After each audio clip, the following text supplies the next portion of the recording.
কিছু কিছু সময় কিছু কিছু মানুষের মুখের উপরে চিরতরে দরজা বন্ধ করে দেওয়া উচিত।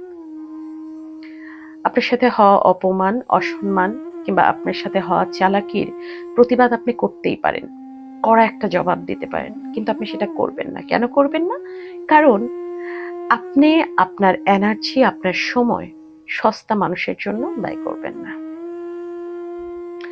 আপনি কি করতে পারেন? আপনি তার মুখের উপরে দরজাটা বন্ধ করে দিতে পারেন, নীরবে তাকে প্রত্যাখ্যান করতে পারেন। এর চেয়ে বড় শাস্তি তার জন্য আর কিচ্ছু হতে পারে না। আবার আপনি চাইলে সময়ের উপরে ছেড়ে দিতে পারেন। সময় হচ্ছে বড় জাদুকর। আপনার যদি কপালে থাকে কোনো একটা সময় আপনার সাথে যে অন্যায় করলো, সেই অন্যায়কারীর শাস্তি আপনি হয়তো দুনিয়ায় দেখে যেতে পারবেন। তাই শেষ কথা হলো, সব সময় সুযোগ থাকলেও সব কথার জবাব দেবেন না। চুপচাপ দরজা বন্ধ করে সেখান থেকে চলে আসুন। আপনার জন্য এটাই মঙ্গল।